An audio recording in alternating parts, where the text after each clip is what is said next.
Welcome to Juicing the People versus O.J. Simpson. American Crime Story. I'm your host, Adam Papagan. And I'm J.J. Stratford. Every week we discuss the latest O.J. Simpson television drama and fact-check it against our memories as Los Angeles natives who grew up in the middle of the ultimate media circus. Images seen in tonight's episode are the real-life images of the trial as printed in the Los Angeles Times and various tabloid publications. Well, to quote Courtney Vance in this episode, today is the day. Today is the day. We talk about the finale of The People vs. O.J. Simpson, American Crime Story. The ending, I've said this from the beginning. I like this show because since you know how it ends, since it's based on real things, it's about the emotions, it's about the specifics, and so that's what I really like about this show, The People vs. O.J. Simpson. And the finale did not disappoint. No. But let's start off as we always do. Before we juice the finale, this week in OJ news. A lot of OJ stuff happened. Oh, yeah. Just OJ is killing it in the media again. Mm-hmm. Pun intended. Okay. Well, if it was intended. Yeah. All right. Well, first up, so I have some news. I do the OJ tour of Brentwood. And Miss Lena Dunham went on the OJ tour. She organized a private OJ tour, and she loved it. It went really well. But she had that's the thing I love about the OJ tour. Everybody has their own little details, their own personal connections to the case. So I learned two things. What was that? Childhood friends with Barry Scheck's daughter. Oh, one of the guys who went on the tour was Howard Weissman's stepson. Oh, wow. So she's like got 2 feet in the dream team, yeah. And I'm adding this to the tour for sure. We went past the Ben & Jerry's where they had dessert after the night of the murders. Mm-hmm. I was like, yeah, it's a burger lounge now. She said, oh, burger lounge. That's Judd Apatow's favorite restaurant. So now we know that too. Brentwood, it's a complex place. And is this the first celebrity you've ever taken on this besides murder you tour? Oh, thanks, Adam. Yeah. Yeah, I guess so. You never know, though, who fame will shine on, who will become notorious, right, or infamous. So, yeah. When it comes to O.J. Simpson, no one is as famous as him. No, so. It's the biggest news, sports, and entertainment. And I don't even care about sports or news. Yeah. So just entertainment. The entertainment part. That part, yeah. It's huge. And then to celebrate our episode, Sally, our greatest supporter. I don't know. John Noble is pretty good. Sorry, not to pair them. Yeah, compare them. Mm-hmm. We had a new fan tell us about who's a flight attendant. Right. Tell us about OJ drinking orange juice with vodka, though, which was a new twist. Mm-hmm. So yeah, we have a lot of great fans, but Sally is really giving everyone a run for the money because she, to celebrate the finale, nicely made us this edible arrangement that commemorates the trial. So we have not seen this. Yeah. But it's gonna rip it open here. It's beautiful. She sent us some pictures, but I'm just looking at it now. It looks so cool person. Thank you, Sally. It's really amazing. So. Okay, so there's a bloody handprint on it. Yeah, here, do you want to open Let this? Let me take these. Oh my God. It has a rubber glove on the bottom. Yeah, no, the rubber glove is surgical glove. Symbolic. So she sent us a message just explaining what all this is. If you're listening to the podcast, you can't see this, so I'm just gonna read what Sally said. Here's the arrangement made for you for the show. The oranges represent the killer, OJ. Okay, that's a given. Used red icing to make a bloody handprint on the vase, symbolizes the bloody gloves found at the crime scene, Bundy and Rockingham. The dark and white bananas represent a nation divided. During the trial and the day of the verdict, white versus African American communities. The dark and white bananas with dark swizzle represent the communities at the time of the verdict. The African American communities had won and were on top of the world at the moment, if that makes sense. I added latex gloves at the bottom of the vase to represent the latex gloves worn underneath the leather gloves. Yes. So yeah, let's What a work of art. this is amazing. Oh, and there's something written on the stick, too. If it doesn't fit, you must acquit. What else? Well, I'm gonna celebrate after the show and eat this, but and you know the melon here kind of looks like a knife a little bit. So further symbolism. Oh, yes. Great arrangement. Fresh fruit. Have some. Edible arrangement. I'm going to have some grapes Have a grape. from on top of the world. Thank you, Sally. Check out the edible arrangements in Boyle Heights. That's where Sally works, and I think Sally's the owner of the owner of Edible Arrangements of Boyle Heights. she does great work. Let me just move this out of the way here. Yeah, it's our centerpiece. And Here's of our course, other as always, our sponsor, farmbox.com, delivering fresh orange juice to us. Oh, I got blood on my hand. Yep. Me too, but it's worth it. Yeah, tastes good. Tastes great. Here you go. Here's some juice. So, did you have any OJ news you want to talk about? Let's just jump right in. Just want to jump in. Well, we went to see the creators and the entire casting crew. We actually got a special sneak peek at the finale. Yeah, we saw it Monday night, which was In kind a of theater. a treat. In a theater full of other OJ fanatics that belong to the Television Academy. FX spent a lot of money on that. I think. Yeah, Spent on- everybody got a little box of treats. But I think they're going to win the Emmy because of it. Oh, yeah, for your consideration. Not that they wouldn't have won the Emmy anyway. It's a Sarah great show. Paulson's guaranteed an Emmy, don't you think? Okay, what about Sterling K. Brown? Darden? She's at least going to get nominated.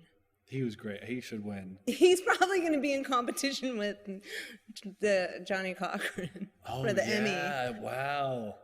Courtney Vance versus Sterling Yeah. K. Brown. Life imitates art. Cuba Gooding, even though he plays the title role, he was hardly in the show at all compared to the lawyers.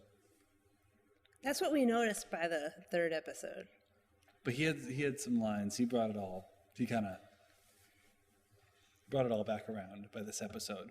That's one thing I liked about this episode is OJ was back in it. Yeah. Though it was kind of bookended with OJ right before and OJ right after. This episode is more like the 1995 TV movie. Like it picked up where that. Yeah, it had a lot of similar beats to it. Such as? The party and, it just had more like sort of happenings. Just the pacing of it or something. Yeah, Just felt more like that movie. I agree. I'm the lawyering is great and it's interesting and Dream Team is great and everything. But I'm most interested, the aspect of this I'm most interested, the era I'm most interested in is life in Brentwood. That aspect of it, especially right before the murders, which is why I like the TV movie so much. And the OJ tour covers that. But This show skips over Brentwood until this episode, really. it finally, that was, while we're on the subject, let's just bring it up. Name drop of the week, Brentwood. It deserves it. It does, because Brentwood was kind of, was hardly even in this. Very little time spent in Brentwood in this series. But that community, the way it is, really, I feel like, shaped the perception of this case and how things unfolded. And isn't Brentwood somewhat, I don't want to say to blame, but a big influence of why O.J. Simpson wound up murdering his wife? No, I agree, because it's like the small town mentality, like he said, she said, very petty. If this had happened in the Hollywood Hills or something, I don't think it would be have the same impact, if that makes sense. Yeah. It's kind of like a celebrity suburb. Definitely. Just a rich suburb for simple folk. I don't know. It's not as fame oriented. I don't know. I don't know. Brentwood's it's a crazy place, man. Well, Faye Resnick's book, she talks a lot about Brentwood, the scene of Brentwood and the wives that were all friends, and it's a lot of gossip that kind of makes you know, that kind of fills you in on how tight of a community it was. Mm-hmm. Kind of like a high school, Brentwood High. Yeah. It's like adults living this high school lifestyle. It really is. I totally get that. Mm-hmm. So the episode opens up with OJ doing a statement, but not before the jury, just talking. I don't remember that happening. Do you? I do, but I didn't remember it clearly. I remember that he really wanted to get on the stand. I remember that being something that was in the paper a lot. And I remember all of his facial expressions were kind of a joke. There's like an SNL sketch where they were just saying stuff and OJ was reacting. Like, I think we're going to order Chinese for lunch.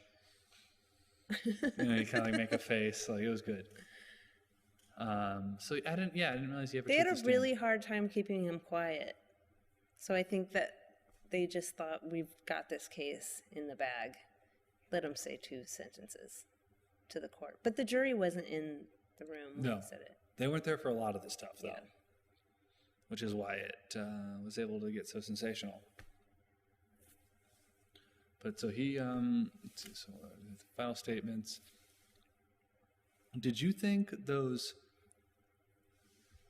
speeches that the lawyers gave, were those based on the real speeches? Oh, the final statements? Mm-hmm. Yes. Especially Marcia Clark's. I was like, oh, this is just like pretty much word for word. And a lot of people criticize Marcia Clark on her final statement. Because she The brought closing up Furman so argument. much? Mm-hmm. Dominic Dunn was real critical of What did he say? her closing argument. He thought that, she focused on Mark Furman too much, where she should have been. He said that she should have pointed out O.J. Simpson, like pointed to him with her finger and said, like, this is the killer. But And Darden really- did that. I think she spoke first. So. And only Johnny Cochran gave a... Closing argument. yeah, I thought that was interesting. I mean, it was all about him, though. Yeah, at this point. That's one thing Sally wanted us to talk about, is do you think Johnny thought or knew that OJ was guilty? It didn't matter to him. That's the thing about lawyers. I think that's like a question you can't answer. Right and wrong doesn't matter to them. It's about winning and making their point in their case. And also, I think with Johnny Cochran, the goal of like saving this black hero from falling, it's almost like the murder doesn't even matter. It's like he doesn't want him to wind up in jail. He wanted to rescue him. Mm-hmm. Because you said this a couple episodes ago, he was obsessed with the LAPD. Mm-hmm. It was his.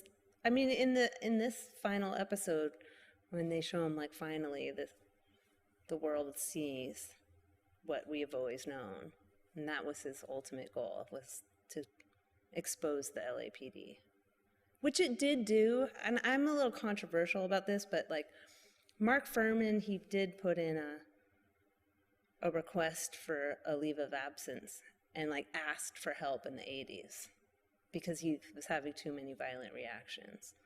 So it exposed him as a racist, but I don't really think it changed the LAPD or it changed people's relationship with the LAPD.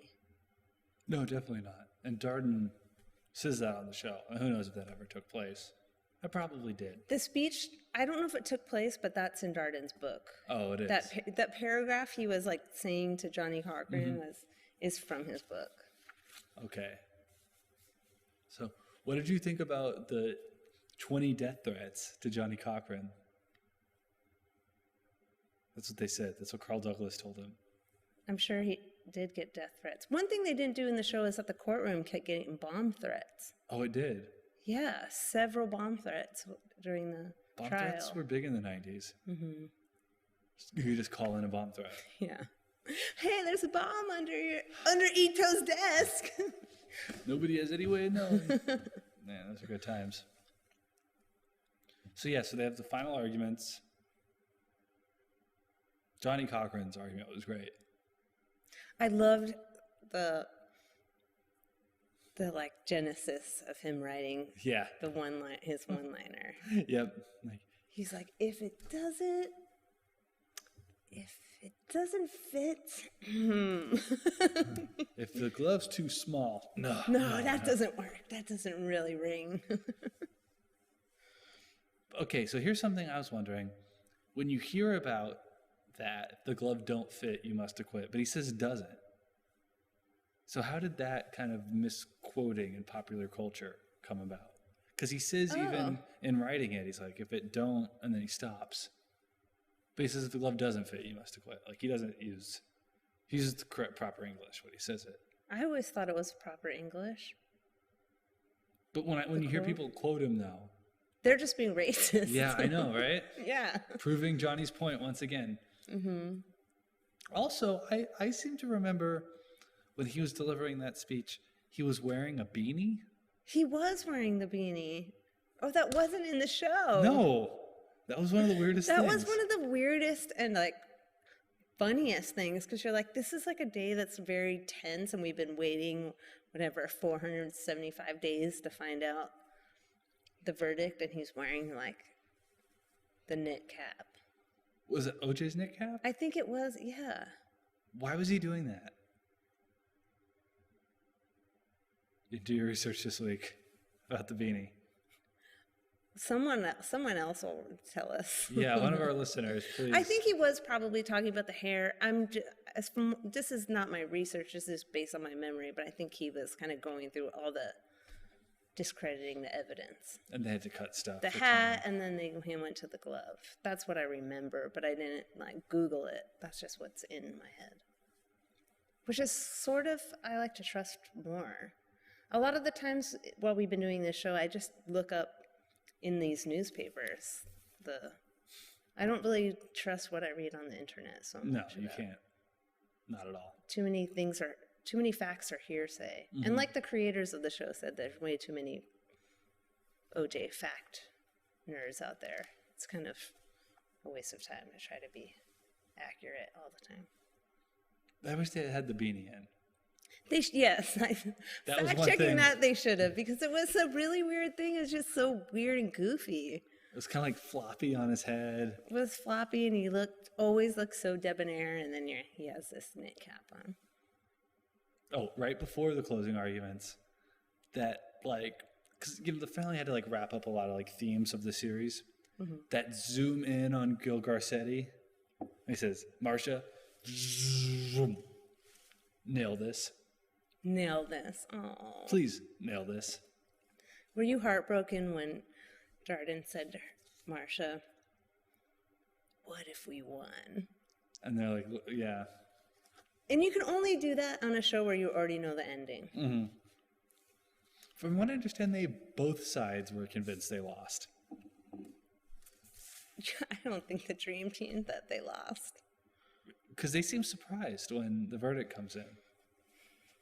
Well, there's that little bit of last-minute fear you might have. You know, what if you don't win? What about all the lawyers' plans when the trial is over that get interrupted? Do you remember what they were? Oh, geez, it's in one of these. F. Lee Bailey giving a speech in Laguna Beach. Johnny Cochran's going to San Francisco. Marcia is going to Santa Barbara with the kids. She got custody. Yeah. They already covered that. They wrapped that up. And then Robert Shapiro wanted to box with Oscar De La Hoya. Yeah. And they all kind of give him the pushover. That's the point in the show where it's clear he's the outsider of the dream team. Kind of felt bad for him. By the way, John Travolta was at that thing we went to. Yes. At that premiere finale. And I was so starstruck. He was far away, but I just couldn't believe seeing him in person. He was so distinctive looking. It was like I've been seeing this face. My first pajamas I had as a kid were Welcome Back Kotter pajamas. Mr. Cotter. Yeah, he's been around forever. Yeah, so I was like, I've been seeing that face for so long. Maybe the perfect. And he was kind of trim. Yeah, he looked great. Yeah. Yeah, that was New nuts. hairstyle. Mm-hmm. He had that kind of that Grease. He was in Grease. Yeah. It's crazy we saw him. Mm-hmm. And they were smart to put him straight in the center. Mm-hmm. Like he really is like a Hollywood legend. Mm-hmm. Even though everybody else is like currently more famous than him, he still deserved the middle chair. And he definitely brought some pathos to Robert Shapiro. He did. I think he really cared about that character. Mm-hmm. He wanted to do a good job. He's a great actor. And he did admit that he kind of twisted it a little bit, like put a little bit of like his like incantations into his voice. They all did, though. Yeah. They all added their own thing. But usually John Travolta only talks one way, right? Never does he put on a voice. He kind of Mr. always. Cotter, He always talks like that, though, but he doesn't talk like Robert Shapiro. True. True enough. He talks the same way in Welcome Back, Kotter as he does in Pulp Fiction. Wow, Pulp Fiction too. So many movies. He's great. Two of a Kind. Yeah. Saturday Night Fever. Look Who's Talking. That's right. All the greatest. Oh, was such a good actor. No wonder I'm so starstruck. Touchstones, yeah. So jury deliberates. I thought it was great when they had that scene with the jury in there. I was like, oh, now I know why they did the jury episode. They had to bring these characters back. Mm-hmm. You had to know who was like running the show. Something I was thinking about when I was watching that scene. So like Ryan Murphy and John Singleton, the whole series, they're directing like John Travolta,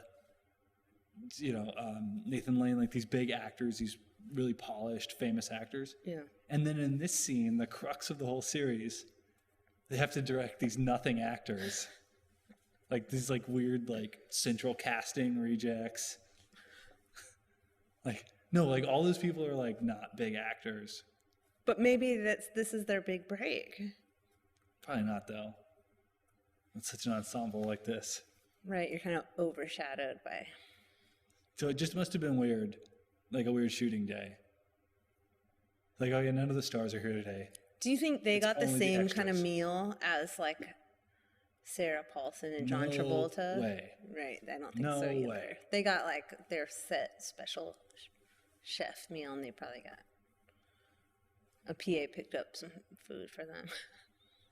Because they only had because they had to be in every episode, like sitting there. They were there watching John Travolta act every day, but they just had to like sit there and go, Wow, he was in Greece. yeah, think about it. Demoned. She couldn't. Why do you think they caved so quickly? They're so sick of being there. And it's kind of been said that the jurors were fools or, tricked into their decision. But I think that they were being played by the court and played by the media. The trial didn't have to be that long.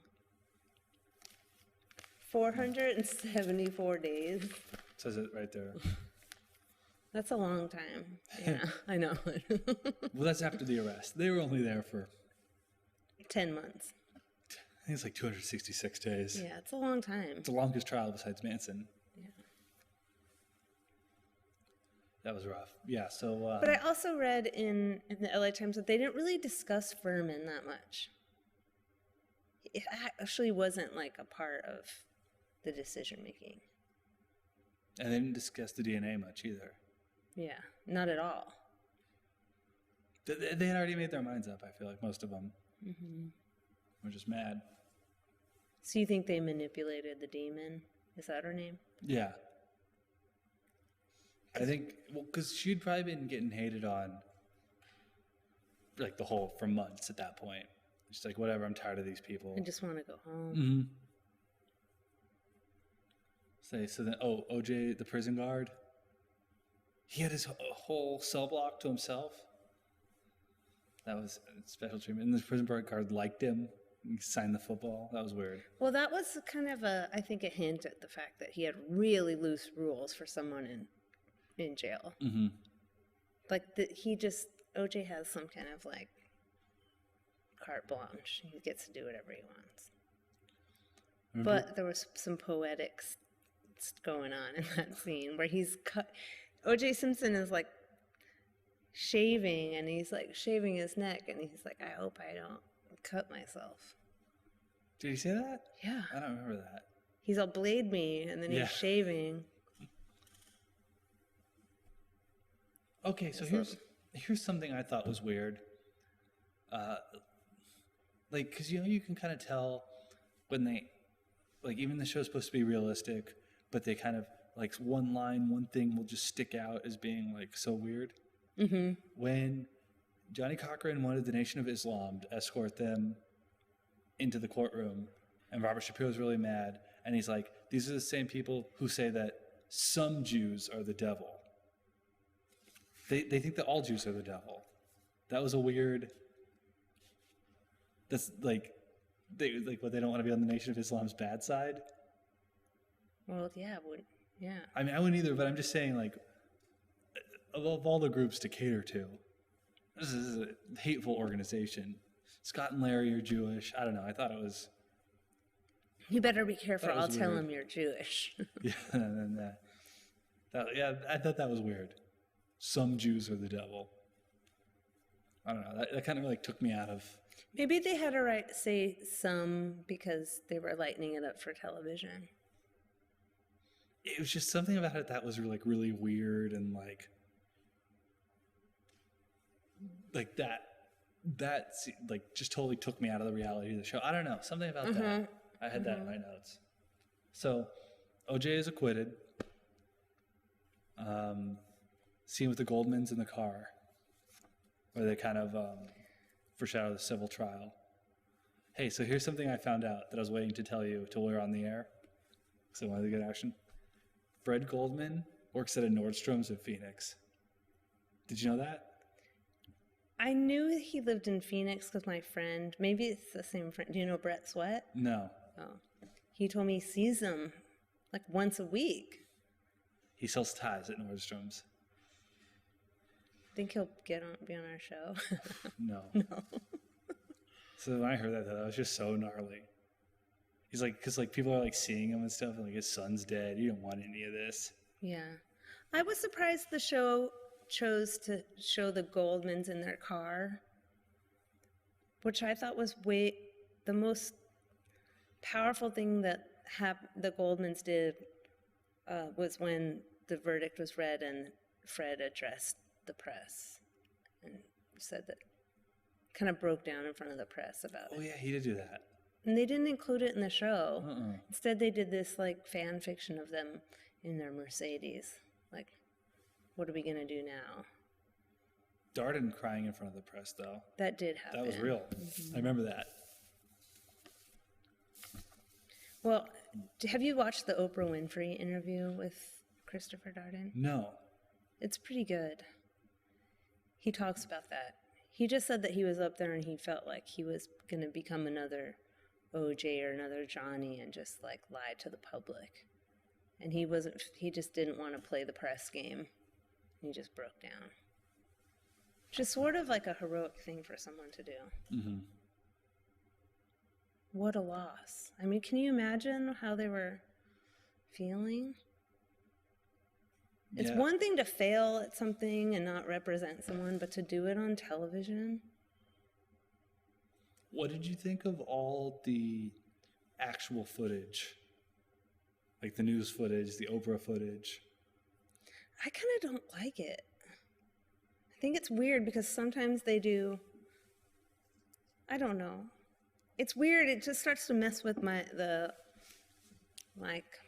reality of it? The reality of it. Like, I really want it to be like a full drama taken out of reality. So when they put, like, the cop outside. Yeah, because then it just messes with the truth or what the history is. You know? One thing I thought was weird. I don't know. weird, how do you feel about that stuff? I liked it at some points, but one point I didn't, when, like, they're like, could you please read the verdict? They hand it to, like, the court reporter or whatever, like the stenographer. Mm-hmm. And it's, like, the actual stenographer. Yeah. But then they had to have the stand-in for like the scene where she's handing it to the actor of Ito. Yeah, that's what I mean, where it's like weird. It just goes in and out too. The, like Back to the Future Part 2 thing. Where they like have to match because Crispin Glover isn't there. Yeah. Yeah, I think it's just sort of, it has to be totally one way or the other. It was kind of nice to see the reaction, the real reactions of like black people being excited and like white people being bummed. Like they're like sitting next to each other. I have an opinion about that. Okay, shoot. And this is based on the time, was that when the verdict was released, I felt like the media made things worse because it's even, the perfect example is the Oprah Winfrey show. She had her audience full of people when the verdict was read, and they were seated with white people on one side and black people on the other side. So then all the viewers are like seeing a divide. But where I came from, I grew up in like a very mixed race neighborhood, predominantly black high school, and like we all got along and were like involved in this thing together. So I felt like it wasn't the proper representation of America. I feel like it was the media just like making things worse. It would have been better if people were like, they were more integrated. I think it was the media that was segregating people. Well, it was the media who made this whole, Yeah. like this was like for the media. They, But at this point, it's making things really, it's unethical. yeah, but I mean, like who gets into journalism because they're ethical? I think a lot of people intend to. Lois Lane, she A is fake person? No, I don't know. I mean, I just feel like this was just kind of like and then, after this, the standards of journalism really fell to now at the point where headlines are like questions so that they don't have to like make one statement or another so they won't be liable. Like it's, I feel like this whole thing was like about the media, like by the media, for the media. And then the whole thing kind of cannibalized itself. And TMZ came out of this. We're going to do a future episode strictly about the media portion of this. OJ and the media. Probably 2 episodes from now. Because there's too much to talk about. The media thing isn't even mentioned in the whole The media is show. a character that's not really...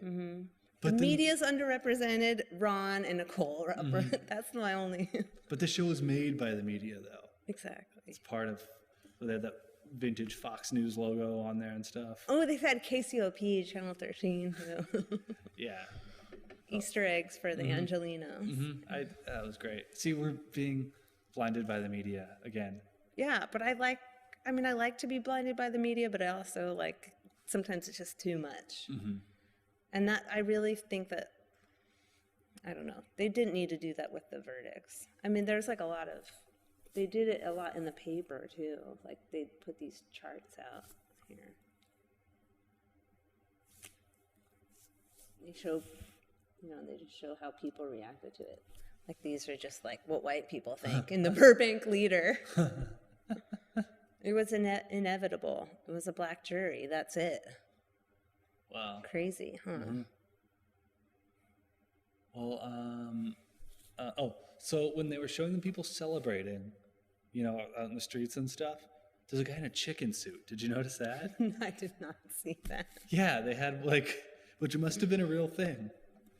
So somebody went down there every day with the chicken suit to like dance and party and stuff. Why do you think they were dressed like a chicken? Is that a reference or something? I don't think so. Well, how many different kinds of costumes are there, though? Like full-body costumes. And again, this is pre-Amazon.com. So you can't just get any kind of costume. That's true. It's like pre-internet. You can't just, pre-eBay, you can't just order up an orange costume.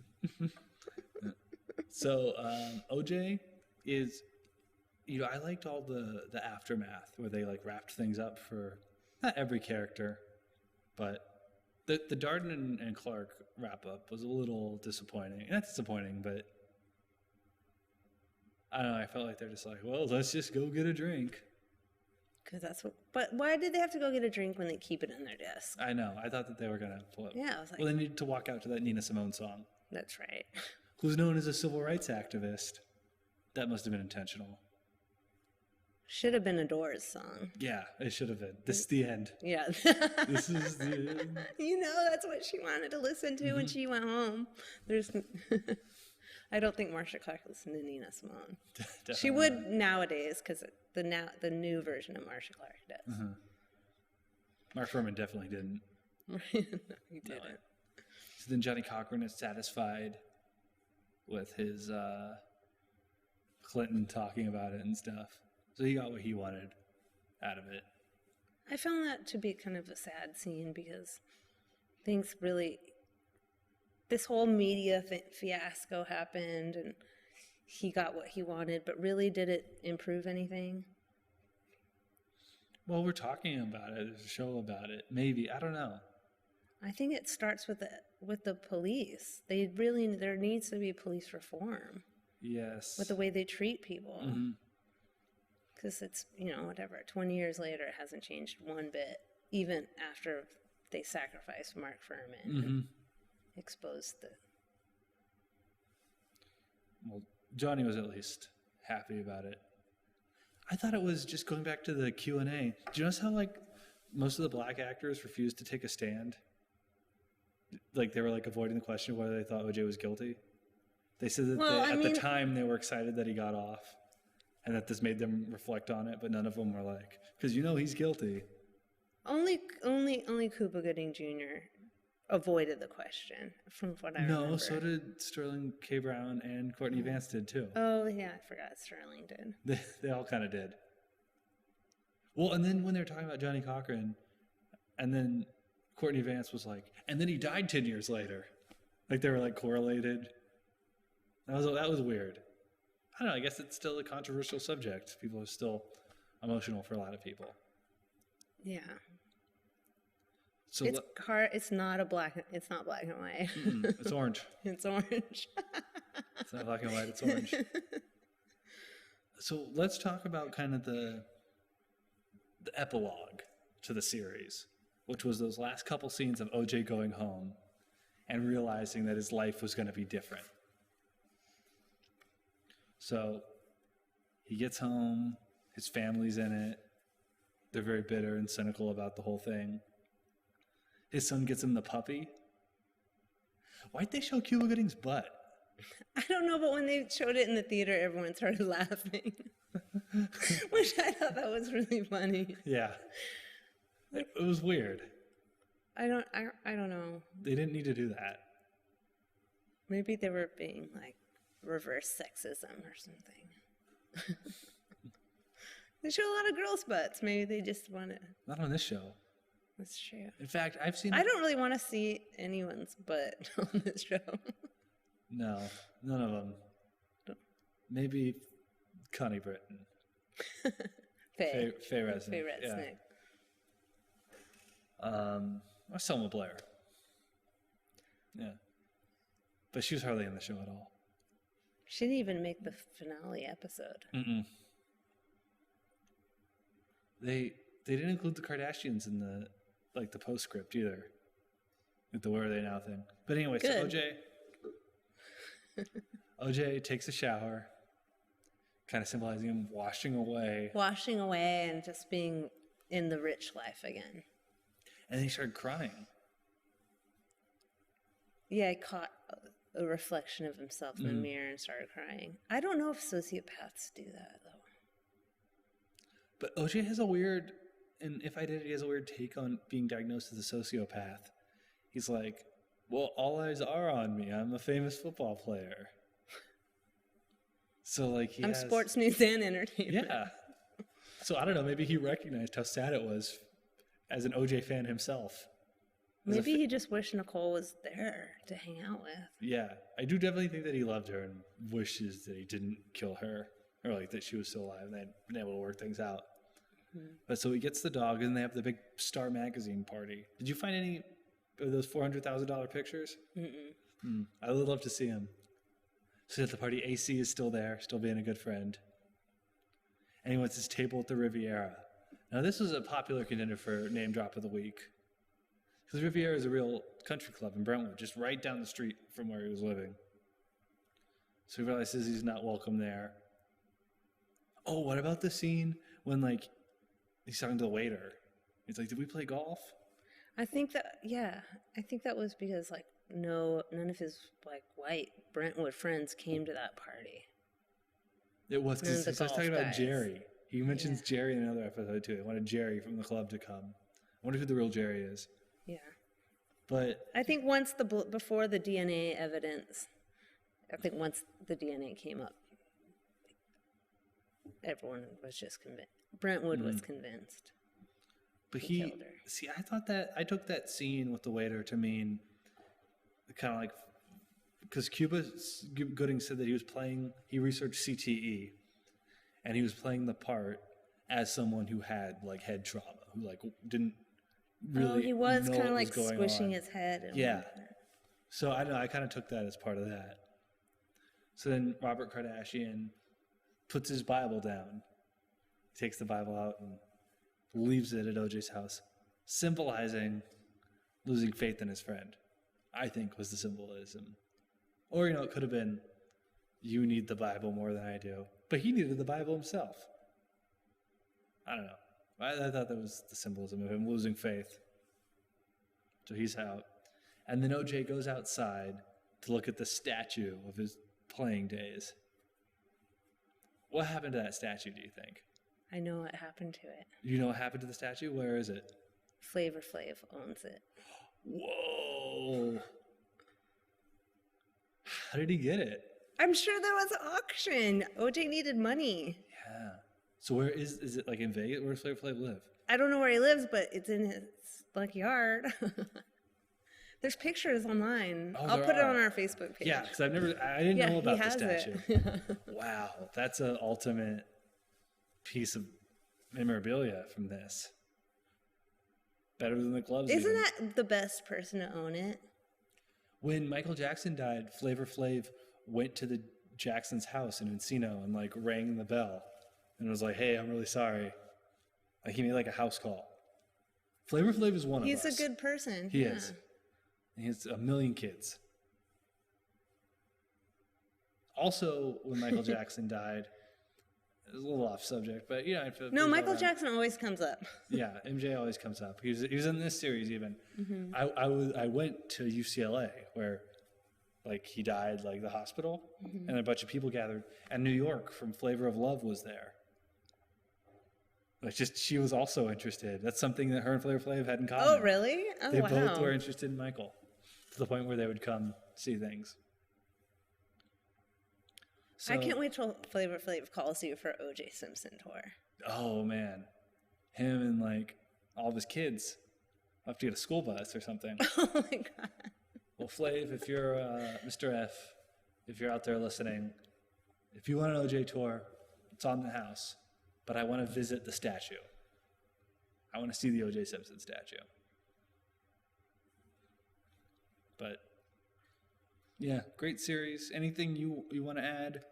Just to kind of put a cap on things. We are going to next week do it. Because even though the series is over, juicing the People versus O.J. Simpson, far from over. We have so much more to talk about. Maybe we'll just drop the American Crime Story part. Yeah, well, we're still juicing the People versus O.J. Simpson. We're still juicing the people, yeah. And it is an American Crime Story. No, I think the title can stay. Okay, cool. They're not using it anymore. Yeah. But for the next 3 weeks at least, we've got shows coming up. We have more to talk about. So we'll do a wrap-up of the series and all the wigs next week. Yeah, we'll do a bunch of, we'll count down some top performances, bits and pieces. And then the Investigation Discovery show, the Esquire show. There's more. There's a new 30 for 30 coming out that's supposed to be even better than the last OJ 30 for 30. Oh, really? Mm-hmm. Yeah, lots of it. It never ends. Infinitely fascinating. So the more you talk about it, the more it brings up. Mm-hmm. Mm-hmm. So look forward to that. But thank you for sticking with us through the duration of the series. And until next time, this is Adam Papagan for JJ Stratford saying, don't squeeze the juice. Wait, you have to read jokes. Oh, the joke. Oh, my God. Thank you so much. We can't sign off without a joke. I already signed off. But yeah, let's just pedal it back. That's fine. Yeah, rewind. Rewind. Okay, so this is a joke About... Can you read 2 jokes tonight? Yeah, okay, sure. I know we already signed off. But yeah, 2 jokes. All right. Now that the verdict has been announced and all the evidence is in, the bloody socks, the glove, the DNA, the spousal abuse, the blood on the gate, the blood on the Bronco, the motive, the missing knife, the shaky alibi, I think it's perfectly clear to everyone that the LAPD killed Nicole and Ron. So that's one joke. And in a recent interview after his acquittal, OJ told a reporter that, as far as I'm concerned, this trial and the American justice system was very unfair. By the time an innocent person gets done paying off his lawyers, there's no money left to pay the jury. Don't squeeze the juice. We'll see you next week. Good night. Good night. Moving to the city, get hit by